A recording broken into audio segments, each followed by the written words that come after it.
मैं इस वक्त जेल की सलाखों के पीछे बैठा हुआ था। उस काल कोठरी में मेरे अलावा 2 खतरनाक मुजरिम और भी थे।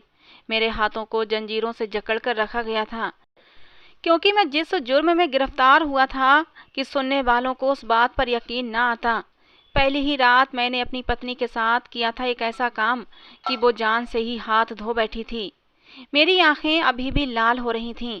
पिछली रात याद आते ही मेरी रगों में फिर से खून जोश मारने लगा था। लाल जोड़े में वो जानलेवा हद तक हसीन लग रही थी और उसे देखकर मेरे अंदर का वहशी जानवर जाग उठा था। मैंने बड़ी बेदर्दी से उसके सर से दुपट्टा खींच कर उतारा और जब अपना असल रूप उसे दिखाया तो वो दर्द से बिलबिला उठी थी। मुझे हैरत से देखने लगी। मैंने कहा, क्या हुआ? अभी तो मैंने अपनी मोहब्बत की शुरुआत भी नहीं की और तुम चिल्ला रही हो। अभी तो मेरा जुनून और शिद्दत पूरी रात तुम्हें बर्दाश्त करनी पड़ेगी। फिर क्या करोगी? मेरी बात पर वो हैरत की तस्वीर बनी मुझे देख रही थी। मैंने उसकी तरफ कदम बढ़ाया तो मैं बुरी तरह से चौंक उठा था जब इंस्पेक्टर ने डंडा जेल की सलाखों पर मारा था। शायद वो मेरा ध्यान अपनी तरफ करना चाहता था। मैंने अचानक ही उसकी तरफ देखा। उसने हवलदार से कहा कि ताला खोलो जेल का। सरकार से इस आदमी की मरम्मत की परमिशन मिल गई है। या तो आज ये सच बताएगा कि इसने अपनी पत्नी के साथ ऐसा क्या किया कि एक ही रात में वो मर गई, या फिर आज इसकी चीखें पूरे जेल के कैदी सुनेंगे। चल बाहर। जेल का दरवाजा हवलदार ने खोला तो इंस्पेक्टर ने मुझे बड़ी तेज नजरों से देखते हुए कहा। अच्छे भारी भरकम शरीर का इंसान था और गंजा भी था। उसका जानदार शरीर और 6 फीट कद को देखकर मेरा दिल एक बार भी नहीं घबराया था, क्योंकि मैं जानता था जो मैंने किया है मेरा सामना ऐसे ही लोगों से हो सकता है। लेकिन मेरे जुनून और बहसीपन का यही हाल था। मैं जेल से बाहर आया तो उस इंस्पेक्टर ने मुझे गिरबान से पकड़ा और एक काल कोठरी में ले गया। जेल का दरवाजा खोलकर उसने मुझे उस काल कोठरी में धकेल दिया। मैं बुरी तरह से मुंह के बल जाकर गिरा था। मेरे हाथ अब भी जंजीरों में जकड़े हुए थे। वो इंस्पेक्टर खुद भी उस कोठरी के अंदर आ गया। मैं बिल्कुल चुपचाप सा था। मुझसे कहने लगा, देख, मैं तुझे आखिरी मौका दे रहा हूँ कि मुझे सच सच बता दे कि तूने आखिर ऐसा भी अपनी पत्नी के साथ क्या कर दिया कि वो शादी की पहली ही रात मर गई, और जिस तरीके से उसकी मौत हुई है। ये कहकर वो चुप हो गया था। मैंने भी कोई जवाब नहीं दिया तो उसने अपना सवाल 3-4 बार दोहराया, लेकिन मैंने फिर भी कोई जवाब नहीं दिया।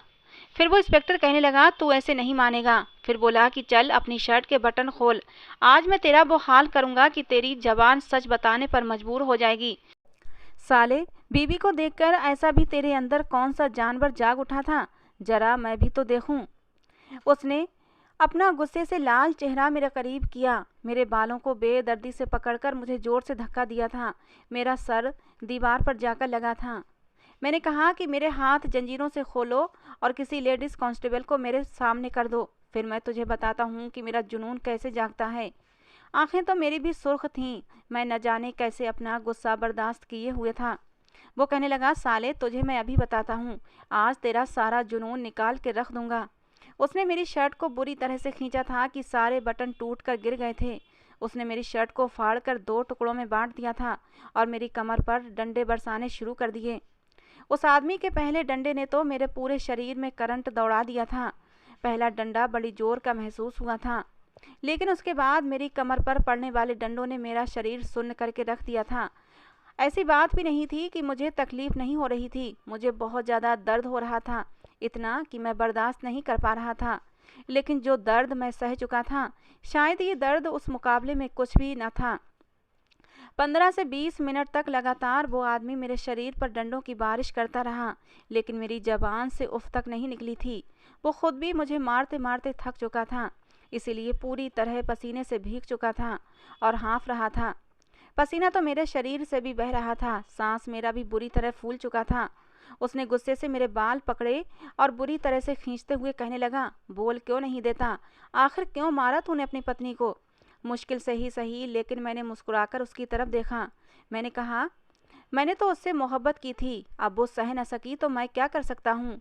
एक रात भी वो मेरे प्यार की ताव न ला पाई, और दावे तो उसने ज़िंदगी गुजारने के किए थे। उसे मुझसे शादी करने से पहले सोचना चाहिए था। इंस्पेक्टर कहने लगा, हमारे सामने ज़्यादा ड्रामेबाजियां मत कर। पोस्टमार्टम की रिपोर्ट कल तक आ जाएगी, उसी से पता चल जाएगा कि तूने अपनी पत्नी के साथ क्या किया था। ये सुनकर पहली बार मेरा दिल धड़का था, क्योंकि पोस्टमार्टम की रिपोर्ट तो वाकई मेरा हर राज खोल कर रख देती। मैं खामोश हो गया।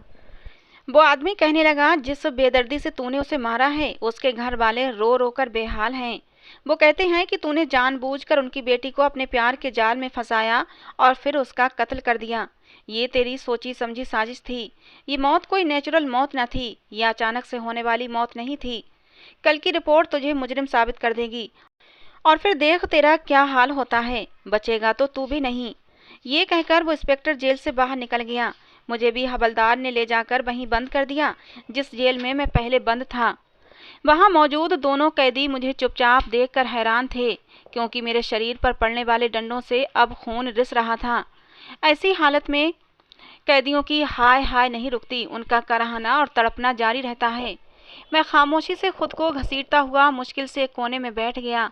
अपनी गुजरी जिंदगी के बारे में सोचने लगा, जो कि मेरे लिए बहुत ही दर्द देने वाली यादें थीं। बहुत मोहब्बत की थी मैंने सिमरन से, बेतहाशा और बेहद। मर्द सब कुछ बर्दाश्त कर लेता है, लेकिन औरत की बेवफाई नहीं सह सकता। मेरे साथ भी कुछ ऐसा ही मामला हुआ था। जिस फ्लैट में मैं रहता था, सिमरन भी वहीं रहती थी। हम एक ही अपार्टमेंट में रहते थे। सिमरन का फ्लैट हमारे घर से निचली मंजिल पर था। मैं ऑफिस के लिए जाता तो वो अपने फ्लैट का दरवाज़ा जरा सा खोल कर मुझे देखा करती थी। पहले तो मैंने इस बात को नज़रअंदाज किया, लेकिन एक बार मेरी नज़र आधे दरवाजे तक पड़ी। बेहद खूबसूरत हसीन लड़की सामने खड़ी थी। मैं तो आंखें झपकाना भूल गया था। मैं उसके हुस्न का पहली ही नज़र में दीवाना हो गया था। जब मेरा उसकी नज़रों से आमना सामना हुआ तो मैं अपनी नज़रें हटाना भूल गया था। लेकिन इससे पहले मैं अपने होश पूरी तरह खो बैठता, फ्लैट का दरवाज़ा धड़ की आवाज़ के साथ बंद हुआ था। मैं बुरी तरह से चौंक गया था। फिर खुद को झटका और फटाफट से सीढ़ियाँ उतरकर बाहर चला गया। लेकिन पूरा दिन मुझे सिमरन के ख्यालों ने परेशान किया था। मैं दिलफेक टाइप का इंसान बिल्कुल भी नहीं था। मैं अपनी सोचों में गुम था कि जब मुझे किसी ने बाजू से पकड़कर झंझोड़ा था, बाजू पर लगे जख्मों ने मुझे कराहने पर मजबूर किया था। मैंने आंखें खोली तो ये देखा कि मेरे बराबर में मौजूद कैदियों में से एक कैदी मेरे पास बैठा था। कहने लगा, तुम सच क्यों नहीं बता देते पुलिस को? तेरे जख्मों को देखकर तो मेरा दिल भी दहल गया है। क्यों सह रहा है ये सब कुछ? मैंने एक ठंडी आह भरी थी, लेकिन जबान नहीं खोली थी। हमेशा औरत को ही पारसाई देवी समझा जाता है, वफा का पुतला कहा जाता है और बेवफाई का लेबल मर्द के माथे पर चिपका दिया जाता है। लेकिन मेरा केस शायद अलग था।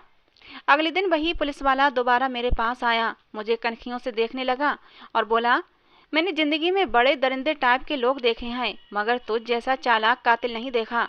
अबे तूने 2 शादियां कर रखी थीं। पहली पत्नी भी मर चुकी है और दूसरी को तूने एक रात में ही मार डाला।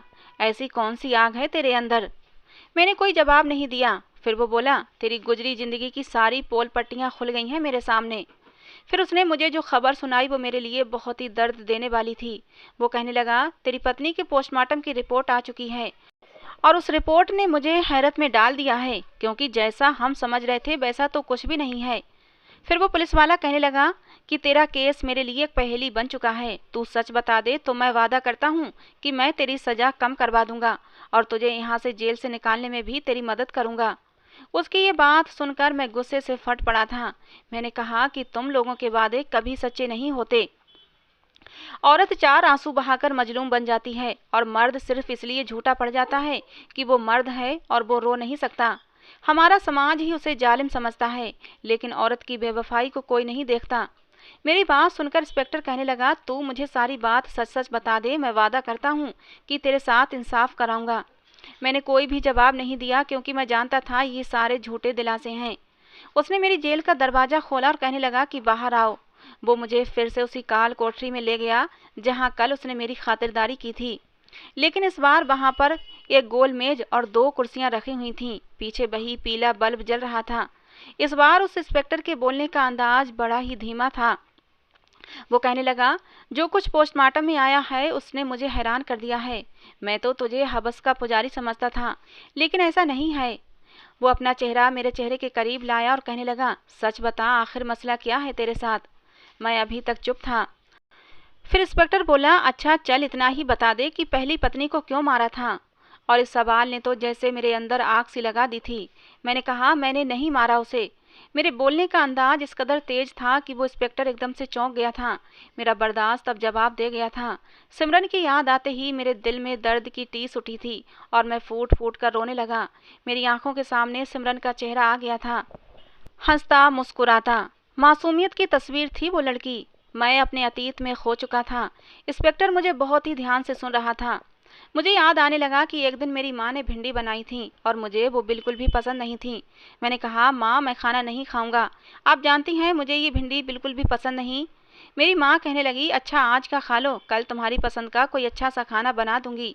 लेकिन मैंने भी साफ मना कर दिया और मुंह फुलाए टीवी देखने लगा। तभी बाहर दरवाजे की डोरबेल बजी थी। मम्मी किचन में थी इसलिए मुझे ही उठकर जाना पड़ा। मैंने पूछा कौन, तो एक सुरीली सी आवाज़ मेरे कानों से टकराई थी। कहने लगी, जी दरवाज़ा खोलिए, मैं आपके पड़ोस से आई हूँ। मैंने दरवाज़ा खोला तो सामने वही हसीन खूबसूरत परी खड़ी थी। उसे देखकर तो मेरी सूझबूझ फिर से गुम हुई थी। मुस्कुराते हुए उसने अपने हाथ में पकड़ी प्लेट मेरे सामने कर दी। मैंने प्लेट उसके हाथ से ली, ऊपर रखा हुआ रुमाल हटाया तो उसमें वेज पुलाव था। वो कहने लगी, मौसी घर पर हैं। मैं पीछे हट गया। मैंने कहा, जी अंदर किचन में काम कर रही हैं। वो अंदर आ गई। मेरी माँ ने दरवाजे पर बोलने की आवाज़ें सुनी तो किचन से बाहर आ चुकी थीं। मैं अभी तक दरवाजे पर खड़ा उसी को देख रहा था। वो लड़की जाते हुए मुझसे कहने लगी, ये पुलाव मैं ख़ास आपके लिए लेकर आई हूँ क्योंकि मुझे पता है आप भिंडी नहीं खाते। ये सुनकर मुझे हैरत का झटका लगा और फिर बातों बातों में मुझे अपनी माँ से मालूम हुआ कि वो लड़की रोज़ाना हमारे घर आती रहती है और मेरी माँ से खूब सारी बातें करती है। मेरी माँ भी उस पर दिलो जान से फिदा थी और मैं भी उस लड़की पर अपना दिल हार बैठा था। इसीलिए मेरी माँ ने जब उस लड़की के लिए मेरी रजामंदी पूछी तो मैंने भी कोई ऐतराज़ नहीं किया। यूँ बहुत ही आसानी के साथ मेरी शादी सिमरन से हो गई। सिमरन को पाकर मैं बहुत खुश था। जितनी मोहब्बत मैं उससे करता था ऐसे ही जज्बात वो भी मेरे लिए रखती थी। हम दोनों ही एक दूसरे की संगत में बेहद खुश थे कि तभी मेरी माँ का देहांत हो गया। वो बीमार तो पहले से ही थी लेकिन अचानक से हमें छोड़कर चली गईं। उसके बाद मेरी कंपनी ने मुझे दूसरे शहर भेज दिया। मुझे कंपनी की तरफ से फ्लैट और गाड़ी भी मिला था। मैं सिमरन के साथ चंडीगढ़ में शिफ्ट हो गया। जिस बिल्डिंग के फ्लैट में मैं रहता था उसी बिल्डिंग में मेरे फ्लैट के सामने एक और फ्लैट बना हुआ था। उसमें एक और फैमिली भी रहती थी। हमें अभी शिफ्ट हुए कुछ ही दिन गुजरे थे कि रात के 2 बजे मुझे वहाँ से किसी के लड़ने की आवाज़ें आने लगीं। मेरे साथ साथ सिमरन की भी आँख खुल गई थी। शोर ही कुछ ऐसा था। उस घर में रहने वाला मर्द ना जाने किस बात पर चिल्ला रहा था। हालांकि वो घर हमारे बिल्कुल सामने था इसीलिए आवाज़ें भी साफ आ रही थीं। अगले दिन मैं ऑफिस के लिए जैसे ही अपने फ्लैट से निकला, एक 40-45 साल का आदमी उसी समय अपने फ्लैट से निकला था और उसके पीछे फ्लैट के दरवाजे पर खड़ी लड़की के चेहरे पर जख्म और नील के निशान थे। मैंने बस एक छोटी सी नज़र ही उस पर डाली थी लेकिन उसके चेहरे पर जख्मों ने मुझे दोबारा से उसे देखने पर मजबूर किया था। लेकिन फिर मैंने फ़ौरन से अपनी नज़र बदलकर नीचे उतर गया था। पता नहीं वो आदमी क्यों अपनी बेटी को मारता था, किस बात पर उनका झगड़ा होता था। वो लड़की मुश्किल से 20 साल की थी। 2 दिन बाद मुझे फिर वही आवाज़ें सुनाई देने लगीं और फिर तो जैसे ये सिलसिला ही शुरू हो चुका था। हर 2-3 दिन बाद ऐसा ही शोर और झगड़ा हमें सुनाई देने लगा। एक दिन मैंने सिमरन से कहा कि ये किस नरक में हम लोग फंस गए हैं। वो कहने लगी, यूँ मत कहिए, मुझे उस लड़की पर बहुत तरस आता है।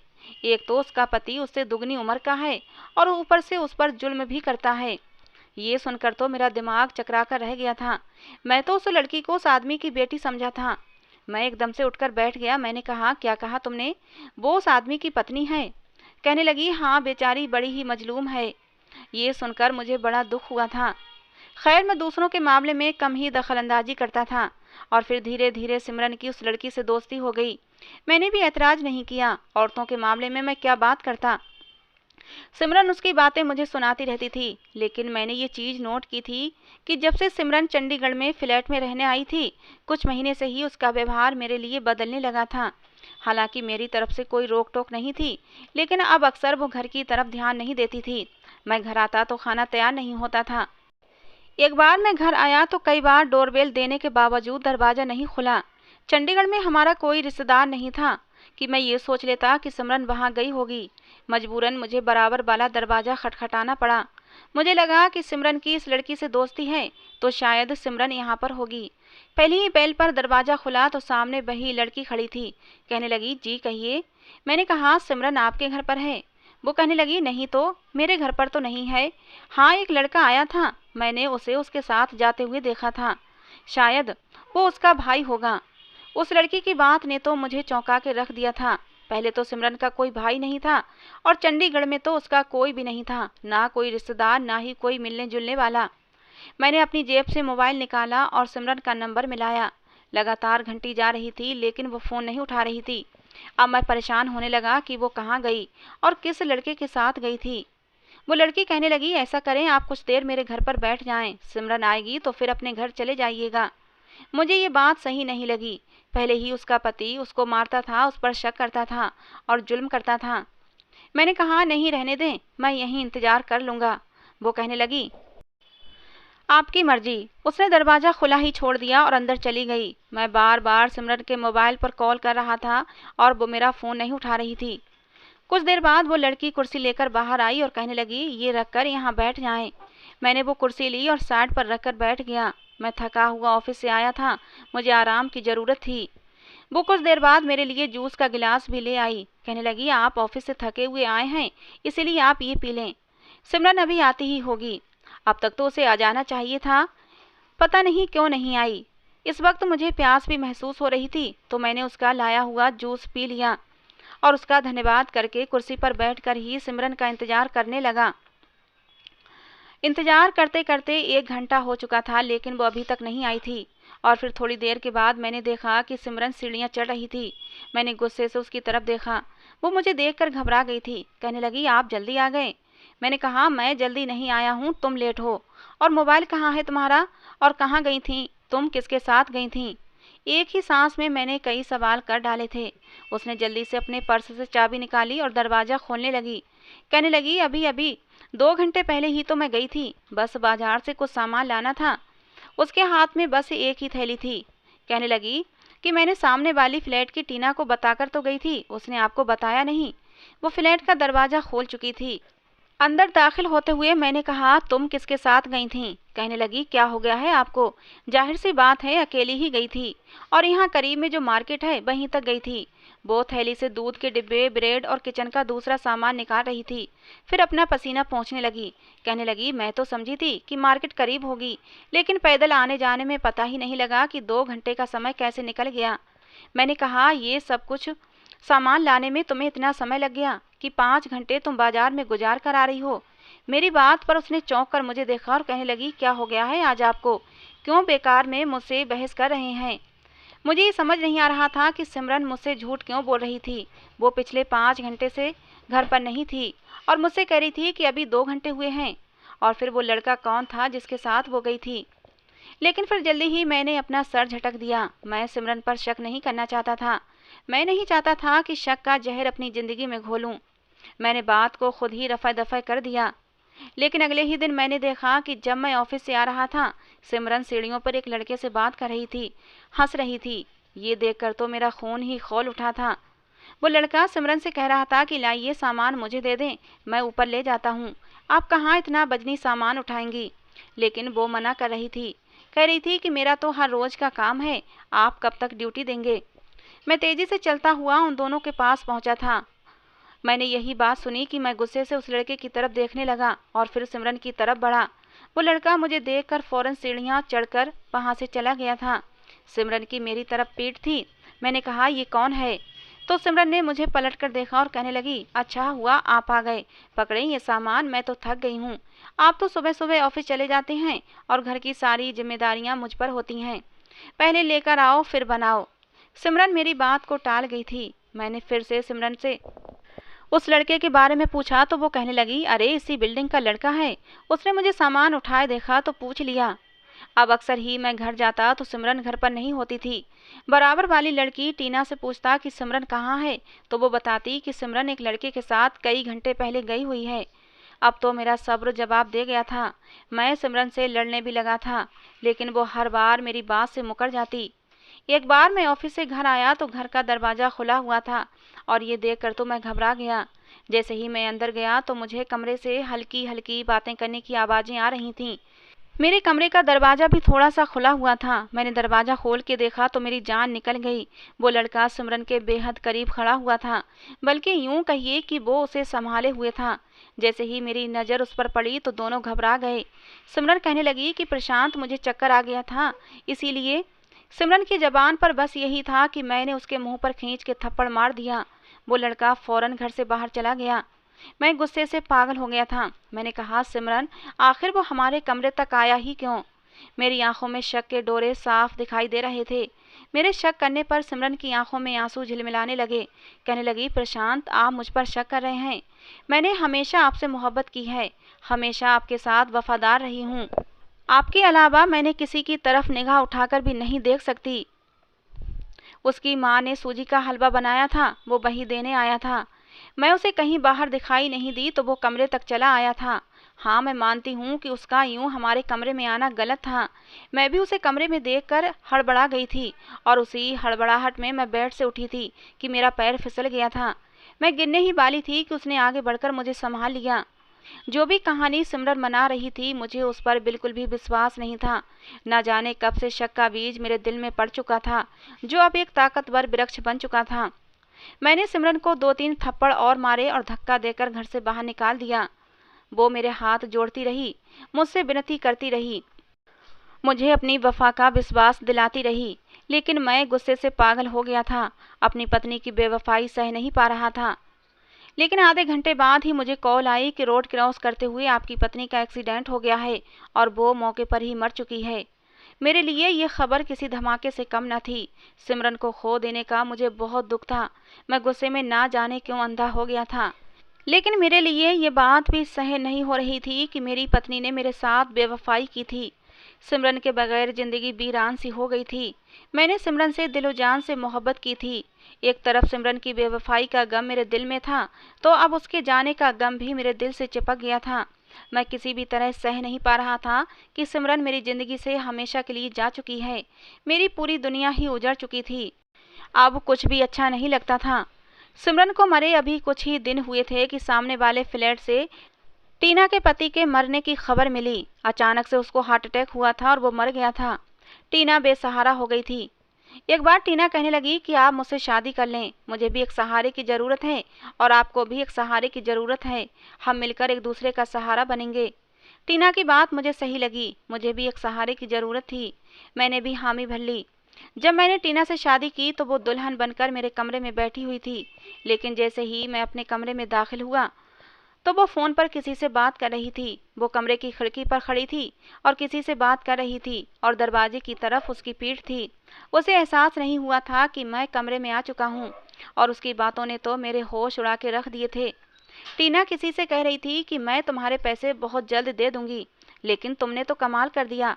सिमरन के लिए जो शक का बीज तुमने उसके पति के दिल में डाला था, सिमरन का पत्ता तो बड़ी आसानी से साफ हो गया और फिर अपने बुढ़े पति को तो मैंने जहर देकर ही मार डाला।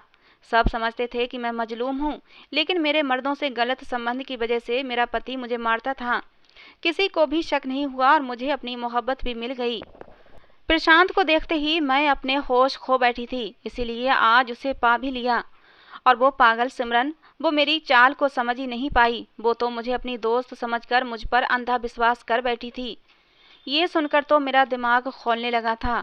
उस लड़की ने क्या घटिया खेल खेला था मेरे साथ। गुस्से से मैं कमरे में दाखिल हुआ। उसकी वजह से मैंने अपनी मोहब्बत को खो दिया था, इसीलिए उसका दुपट्टा बेदर्दी से उतारा और उसके मुंह पर 2-3 थप्पड़ खींच खींच के मारे थे। मुझे कमरे में इस तरह अचानक देखकर टीना के हाथ से फ़ोन छूटकर नीचे गिर चुका था। वो मुझे फटी फटी आंखों से देख रही थी और फिर अपनी सफाई देने लगी। प्रशांत, प्रशांत, जो तुमने सुना वो सब गलत है। मैं तो मैंने उसकी कोई भी बात नहीं सुनना चाहता था, क्योंकि सच्चाई तो मैं अब सुन ही चुका था। और जब उसे लगा कि मैं अब कुछ भी सुनने के मूड में नहीं हूँ, तो वो मुझसे हाथ जोड़कर माफ़ी मांगने लगी। कहने लगी, प्रशांत, जो हुआ उसे भूल जाओ। सिमरन अब इस दुनिया में नहीं है। मैं तुम्हारी ज़िंदगी में आ गई हूँ और हम एक नई ज़िंदगी की शुरुआत करेंगे। लेकिन मुझे उससे नफ़रत महसूस हो रही थी। उसकी वजह से मेरी इतनी मोहब्बत और वफादार पत्नी मुझसे दूर हो चुकी थी। अब मैं खुद को सिमरन का कातिल समझ रहा था और फिर उसके बाद मैंने उसका गला दबाकर उसे मार डाला। मैंने उसके साथ कोई भी शारीरिक संबंध नहीं बनाया था और यही उसकी पोस्टमार्टम की रिपोर्ट में भी आया था। उसने मेरा घर बर्बाद करके रख दिया था। मैं कैसे उसे माफ़ कर देता? मेरी मासूम और इतनी प्यार करने वाली सिमरन को उसने मुझसे छीन लिया था, तो कैसे मैं उसे जिंदा छोड़ सकता था? मेरी बात सुनकर वो पुलिस वाला खामोश हो गया था। मैं नहीं जानता था कि मुझे क्या सज़ा मिलने वाली है, लेकिन मैंने उस इंसान को उसके अंजाम तक पहुंचा दिया था जिसने मेरी ज़िंदगी नर्क बना दी थी, मेरी सिमरन को मुझसे छीन लिया था। इस सब में कहीं न कहीं मैं भी कसूरवार हूँ। पति पत्नी का रिश्ता तो विश्वास पर टिका होता है। मैंने ही सिमरन पर विश्वास नहीं किया। मेरी गलती सिर्फ इतनी थी कि मैंने अपनी इतनी वफादार और प्यार करने वाली पत्नी पर शक किया था।